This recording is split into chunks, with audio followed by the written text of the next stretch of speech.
Joe Biden has won the American presidential election. The BBC projects that he has reached 270 electoral college votes, meaning that he will become the president in January, pending the outcome of any legal challenges.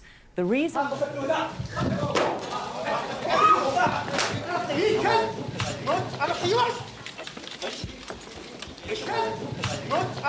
Okay, guys, as we are just starting this show, he pulled it off. And I'm sure millions of people are just relieved of this nightmare that freaking idiot reality TV show host. Now the reality has been hitting him, and now it is done deal. This is nightmare is over, and amazing that guy, the racist, alleged rapist, that mess up COVID and incompetent. More than 200,000 people dead, was that close to Biden. That tells you the crisis and the challenge that we're facing Biden country, and become a transformative president, not transitional, but just calm down a little bit and all that crap that the Democrats usually do when you pick up the mess from the Republican. He didn't cause all of this. It's been happening for hundreds of years, tens of years, and we haven't dealt with it seriously. Racism and inequality and class struggles. But now it is the time. Biden is going to be one-term guy. If he even made it, he should be more bold, come up with a new deal to put this country together, because next time it's going to be a revolt from the voter from both sides, poor people everywhere, black and whites and blue collar, that they've been left out of the dot. And the two parties catering to corporate America, and they left those young blue collar, mostly blacks, immigrants, Latinos, and also poor whites, and it is time to make some structure change in this country. So you're going to hear a lot of analysis from everywhere. But now, how the world is looking at this fiasco and this circus. People even in Egypt, they don't even have election there, asking me what's going on in democracy. Why would it take 5 days or 60 days to announce and declare and count things? What kind of primitive system we have? Every state has its own fiasco. So there's a lot of issues. There's a lot of things we have to look into it. But we're going to talk to an American journalist that he lived in UK, and he wrote a book about Egypt Unshackled, about the January 21st revolution, and is American Unshackled. And he might be interesting to give us the views, his views on what's happening here from across the ocean and across the Atlantic. In 2008, just to be a relatable for people who were being asked to vote for the first black, drink for that? Potentially the first black president of the United States. So he's been in this position. I'm going to drink for sure. For him to have the credibility to withstand what came at him, which was... This will be my first interview with Joseph R. Biden as president-elect of the United States. So this is a done deal. Yes, declared everywhere. Everywhere. All sources, yeah. I heard this idiot pundit on CNN saying, well, from a Republican perspective, that is still too early to call because it is that close. And he literally 32 minutes ago, NBC called it, and they fell like dominoes. Every one of the news outlets. Yeah. Hang on, I can just tell you who they all are. ABC, CBS, CNN, Fox, Decision Desk had already called it. AP called it. Reuters called it. New York Times called it. Those were the major ones that have been certified. I mean, we're at a point here, and I don't know how I'm going to be able to do this, my friend. I am over the moon. I went outside and screamed my bloody head off because Well, I know for you as an American living abroad and you do that kind of business of politics, which is a dirty sport. Yeah, Uh, it is. and you're living on it from abroad. I remember when I was in the United States watching what's going on in Egypt in 2011, the 25th revolution. It's a sense of helplessness. It's a sense of you just can't do anything. You cannot, change anything or interfere or get involved. And you see this millions of people on the streets and people getting killed and try to get rid of 30 years of dictatorship. And you wrote a book about Egypt and shackled. So the question is American, I'm not saying American shackled, I mean, it's 4 years of a nightmare.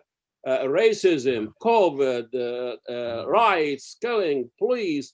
And all after this, the guy was close. This is really the biggest surprise. This gangster in the White House, what that close. So how do you guys from over the Atlantic looking at all of this? Well, Ahmed, to me, I've been incredibly optimistic throughout this whole election because I couldn't be any other way. I had to find, call it finding your happy space or whatever, but I had to find a place where I knew inside this nightmare had to end. Because if it didn't, then I wasn't really sure if the United States would survive as a country. The working so hard to get the message and the word out there in as many forums as possible, literally on election day and the day after, going 36 hours with back-to-back media hits and explaining to people pretty much around the globe the significance of this election. Part of me, I guess, was hoping it would be a landslide, but the simple fact of the matter is the guy got 62 million votes last time and got 8 million more this time. But fortunately, we got 4 million more on the Democratic side. And, that has led people to, look at it state by state, which is the way these things are decided. And he's now in a situation where he's just been declared the 46th president-elect of the United States. And the United States has elected its first African-American, Asian-American woman as vice president. There's never been a woman as vice president in the history of the country. So it is such a momentous day. It is. And it seems like Kamala Harris, it's like the nightmare of Trump. All the things he hates, a woman, a black, an Asian, and all of this, and a Democrat. And, but it's interesting, there is, between all of this, like Biden got 8 million more votes than Obama. Yeah. In the midst of all of this. Yeah. And, Trump got more votes than 2016. So it's a lot of dynamics going on. But here is a TV reality show host that was elected president. We all know him. We all know him through his history. He is a gangster. He is a lawyer. He's looking down on women and Muslim, Latino, all of that. And we elected him, or America elected him. Now he's out of reality. Now he cannot accept the new reality that people actually using the same reality. I think somebody wrote that to get rid of him. Yeah. So what is how's this gonna play out? How do you see it? Is he gonna stick around and kind of contest like what Bush did in whatever it was, 28, whatever? Well, the tradition is that the president-elect is invited to the White House to meet with the current president. This is what Barack Obama did for him, and this is what pretty much every president in the office has done, because the weight of the office and the seriousness of the office is such that people say, look, the most important thing is we recognize we lost, and that we know that we have a transition so that it's seamless and the country's business continues to be run. Donald Trump is none of those people. All right. Donald Trump is incredibly bitter, spoiled, petulant, fill in the blank with whatever adjective you want to put in there, because the only person in life that Donald Trump cares about is Donald Trump. And that has been evident throughout the last 3 days, where he's gone on to say, I'm going to fight in every court. I'm going to fight here. I'm going to do this and do that. And none of that was going to change the numbers. There's a couple of ironies here. When all is said and done and when all these states are counted, he's likely to end up with 306 electoral votes, which is the exact same number of electoral votes that Trump ended up with in the election in which he called it the greatest landslide victory in the history of elections. Secondly, I'm a believer that God has an incredible sense of humor. The simple fact that the dynamic changed in Pennsylvania, when he first went, he was down by 600,000 votes on the same day counting of the electorals that come in. But Pennsylvania was prohibited by law from counting mail and early ballots until election day, which is why it's taken 4 days to get to the point where they finally have reached where every decision desk has said there's no path forward. The county and city that took him over the top, and the same with Georgia, were African-American cities. Down in Georgia, John Lewis's county was the one that put him into the lead for the first time in the state of Georgia. He's winning in Arizona, which was John McCain's state. Cindy McCain is working with Joe Biden on the transition committee to help smooth over the government. So you couldn't ask, I think, for the time that we're in of COVID, of economic crisis, of moral decay and white supremacy and anything, the things that you see going on, you couldn't ask for a better person to step into the Oval Office than Joe Biden. It ain't going to be easy. There are almost as many people that voted against him that voted for him. It's an incredibly divided United States of America. It's an incredibly polarized United States of America. And I think Joe is uniquely suited to recognize that I'm going to have to work with the people that didn't vote for me, which is something Donald Trump never learned to do. Trump literally threw himself in front of only the people who voted for him. He was the president of the Republican Party. He was the president of the 62 million people who voted for him. And he sowed division, and he sowed discord, and he sowed arrogance and anger everywhere he went. And ultimately, that is the hill on which he will die politically. Is there a comparison? A lot of people talk about what kind of president we're going to have, the 46th Biden, if he's going to, transformative, or is going to be just, a calmness president that, as you say, for transfer, just to move the country forward, we need to step back a little bit. And is that what we want to do? I think Obama did the same thing after the mess of 8 years of Bush.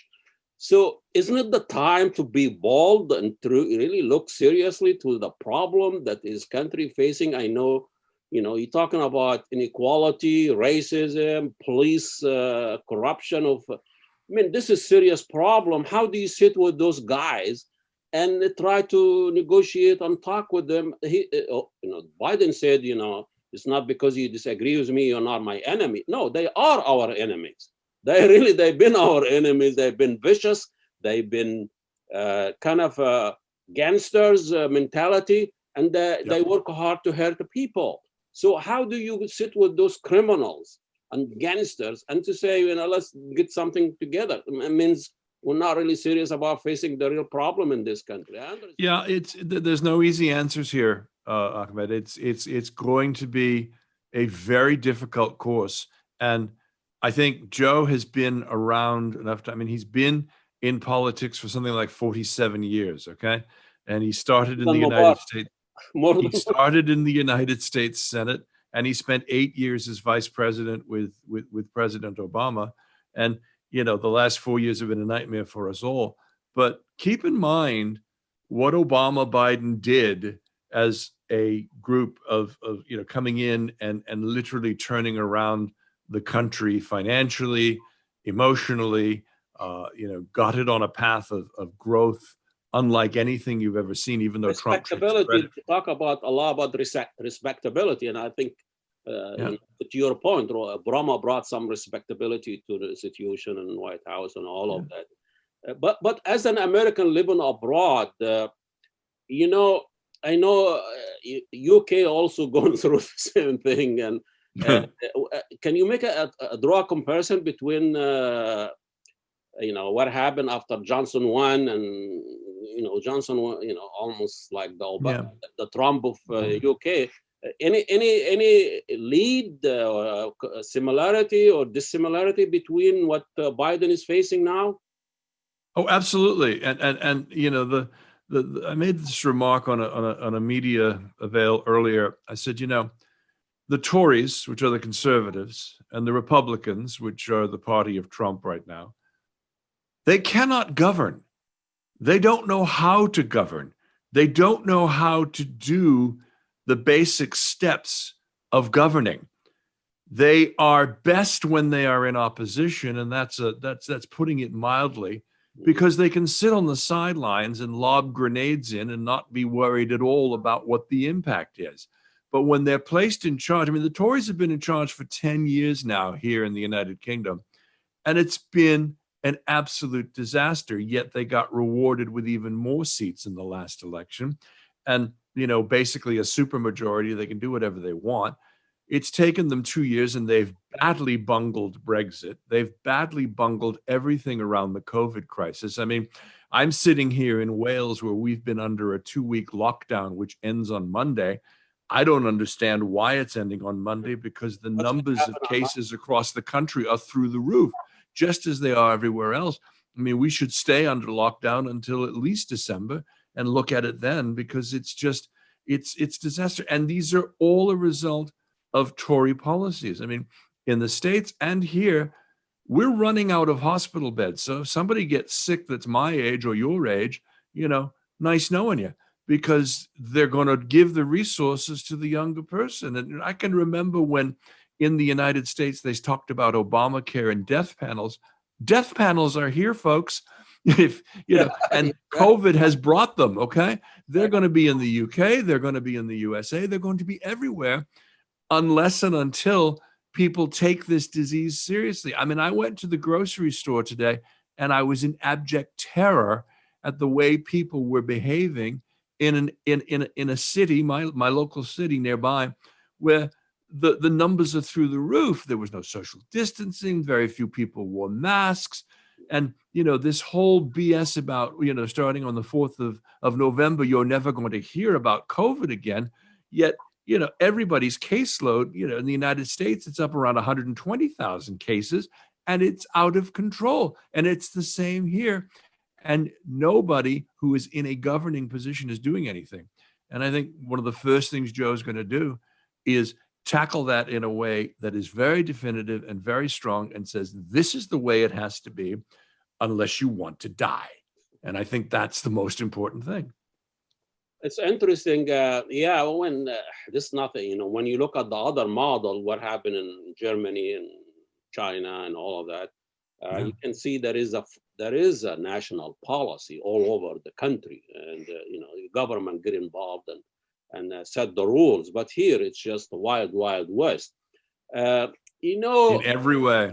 Yeah, it is sad, and I think a lot of people say what the single most important issue that did Trump in is COVID. You agree with that? Oh, absolutely. Absolutely. I mean, you know, he wanted to make it go away, but the simple fact of the matter was that people continued to die, whether he wanted it to go away or not. And, you know, that is the big, and the simple fact is that even within his own administration, you know, the heroes of Dr. Fauci and Dr. Birx, her to a lesser extent, because, you know, she was more fearful for her job, but towards the end now, she's out there saying, we've got to do more. And the simple fact that yesterday, last night, we had Mark Meadows, the chief of staff of the White House, contract COVID. And they're still in this state of denial or thinking somehow they're going to achieve herd immunity. Well, they do that, they're going to kill 6 million people. And that's the number of Jews that were killed during the Second World War. I mean, come on. Exactly.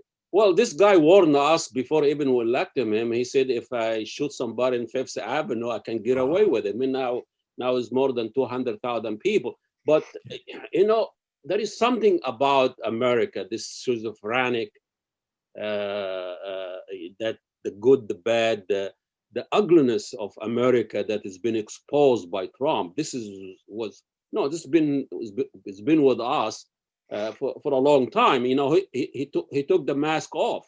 You know, so I understand he was an evil man and he normalized evil, but what are we going to do with Trumpism? What are we going to do with actually 60 million people who actually believe in this shit? Yeah. Well, I think, you know, what'll happen is that many of them will go back and crawl underneath the rock that they were under before he became president and before Charlottesville and other incidents basically made racism okay again. It's not okay. It never was okay. But these people feel empowered. You've got these white supremacist groups that are wandering around with their long guns because of these open carry rules. You're going to see some changes there gradually over time.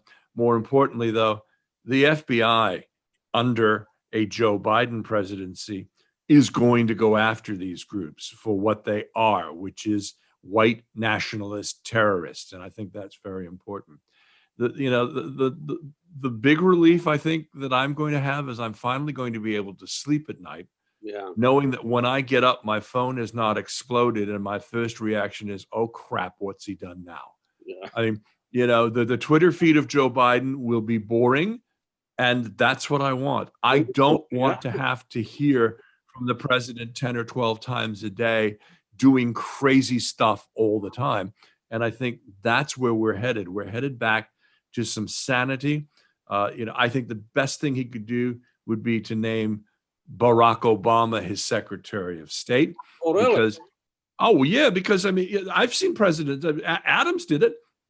After he served as president, he was the ambassador to the Netherlands. You know, they're used to taking senior roles like that, and I think that would be incredibly powerful statement to the rest of the world that says, "Hey, we're back. We're going back into the climate accord. It's not the Green New Deal, but there will be movement on climate and jobs. There will be movement on infrastructure. There will be movement on the things that need to happen so bridges don't fall down and roads don't destroy, and, you know, airports are not Quonset huts." And, you know, that every time I travel to Asia, I'm astonished by, you know, going through Beijing Airport or Hong Kong new airport. And, you know, the ability to create massive infrastructure relatively quickly and in a way like a third world country. Even the way we handle election counting, it's been 5 days. So every state has its, I mean, it's in Egypt, they do it in 5 minutes. You won, that's it. You know, we need Sisi solution here. But speaking of Sisi, and let's talk about foreign policy and how this is going to affect, you know, Trump. Sisi was his favorite dictator and call him a fucking killer and all of that. The Bin Salman and Bin Ali and Bin son of a bitch is in the Arab Gulf. They've been supporting Trump with billions of dollars. So how Biden is going to handle dictatorship and dictators and those people in the Middle East? Well, I think initially it's going to be a cooling of relationships. I mean, he's not going to coddle or cozy up to, you know, Erdogan in Turkey or Putin or any of these, you know, Bolsonaro down in Brazil and forget his name, and the Duarte in Philippines, others. I mean, that, and he's not going to be meeting face to face anytime soon with Kim Jong-un. And I think you're going to see a more robust foreign policy and footprint. I mean, the State Department has been virtually hollowed out. So he's going to do his best to bring a lot of those career diplomats, people who know what's going on back. The intelligence agencies have been hollowed out. He's going to rebuild those, and he's going to rebuild the Justice Department, because that's also been hollowed out. And I honestly think he's probably going to turn around, and in the last 2 or 3 weeks before handover on the 20th, he will resign the presidency, and Pence will take over, because Pence then has the ability to issue a series of pardons against him and his family and everybody else for federal crimes. But that doesn't protect him against anything going on with the New York Attorney General, who's just sort of sitting there waiting and going, okay, come on, we got you.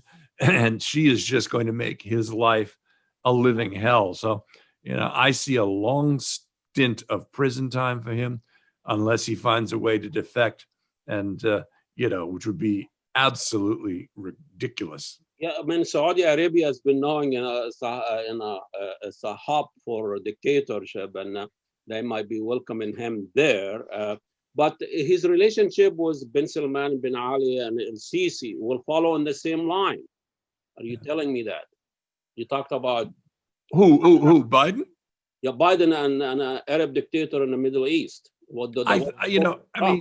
He knows everybody, and I think he'll know what to do. But I think he'll send signals very early, maybe even before he enters office, that party's over. We're going to expect you to behave, and we're going to expect you to treat your people, or you're going to get sanctions, or you're going to get whatever. I mean, Biden doesn't mince words when it comes to stuff like that. He's known all these people for years. Speaking of that, you need to behave. El-Sisi, a couple of days ago, released about 700 political prisoners out of nowhere. Is he sensing something? I hope my nephew is one of them. I don't know. Oh, that would be wonderful. I know this has been a long time. I've been, we are way overdue of some good news. Denis Campbell is an author, a journalist, American journalist. He lives in the UK, and he's been watching closely what's going on in this country, and he's delightful to talk to him, and this wonderful analysis of what's happening, what happened, what's happening, and what's going to happen with Biden in the next 4 years. And Biden is a one term. I mean, this guy has a chance. Very things he does, executive orders. Turn the telephone off and start making executive orders, because he's going to be very, very busy. I mean, I was listening to John Meacham just a few minutes ago, who was talking about the fact that the election had been called, and he said, difficult election cycles end with consequential presidencies. And if you look at what has gone on in the life of Joe Biden, the tragedy that he has faced in his life, early in the 70s, losing his then young wife and daughter and one of his children to a car crash, going into the Senate with his two boys, very, very young, raising them by himself, to then have to bury a child again when Bo died of cancer. He has known a lot of tragedy, because I believe he honestly felt that he would be standing there behind Bo, and Bo would be the one about to become the 46th president because of his career progression and the things in which he was doing. And he would gladly trade places with Bo, because he's that kind of a person. And, I met Joe for the first time in 1974. Oh, really? I was in a program. I was in a high school program called Close Up, which is where, your individual schools across then the state of Massachusetts, as well as all of 50 of the states, select students to be part of this program. And there were 300 of us from Massachusetts. And we spent a week in DC learning how the government worked. I mean, this is where I got the bug, okay? And I was in the Capitol building, and we were riding the subway underneath the Capitol from the Capitol building to one of the Senate office buildings. And myself and two of my mates from high school were sitting across from these two senators, who I recognized as Joe Biden and Senator John Hines from Pennsylvania, the late senator who was killed tragically in the helicopter crash. And they were deep in discussion about something. And then they looked up and they saw us three teenagers just sort of sitting there. And they immediately turned their focus to us and, engaged us in conversation. I don't know how long the ride was, but it felt like it was a long time. But those two guys made us feel like we were the most important people on the planet in that moment. And when we got off the train, he looked at me, Joe did, and I'll never forget Heinz's handshake. He had the most incredible handshake of any person I've ever experienced. I mean, it was like his muscles in his hand had muscles. It was just really firm and strong and like, whoa. And then Biden patted me on the back and put his hand on my shoulder and said, just keep doing what you're doing. Well, as a member of the White House press corps, I got a chance to chat with him very, very briefly and mention this whole thing to him. And he just smiled and he patted me on the back. That's Joe. That's who Joe is. I don't care who you are. You look at all of these scenes and particularly with Gold Star families, what he does to help those who have been through the pain of losing a child. I mean, look at Kaiser Khan and what he went through in terms of insults from Trump and everything related to the fact that he'd lost his son because he was Muslim and in battle. This was a true Gold Star family, and the way he stood up, for Gold Star families all the time. I can remember being there just before Mother's Day. I think it was in 2012, and Michelle Obama and Dr. Jill Biden, now the First Lady, soon to be First Lady, were hosting Gold Star families and their surviving children. And in the state dining room, they had all of the chefs of the White House helping kids make special gifts for their mothers who were in the other room over in the East Room listening to, a presentation. And then, we in the media, we often have to move very quickly from one room to the other. We weren't hustling and stood behind the line as Jill and Michelle Obama stood there and talked to these families. And you could see that, Michelle's mother was there in attendance, and the care and the love that they show for these families who've paid the ultimate sacrifice was just incredible. And they've always been that way, and they always will be that way. And I think that, what hurt him more than anything else was Trump calling those who serve suckers and losers. And, these are people, many whom are asked to give the ultimate sacrifice.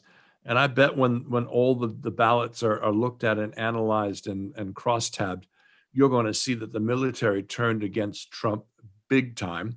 And those are important people because they literally put themselves on the line. But Denis Campbell, an American writer and a journalist and lives in the UK, thank you so much for this wonderful insight. Congratulations. This is really a nightmare relief. It's been amazing. I know Biden is not the ideal, the best, but I've been in this country more than 40 years.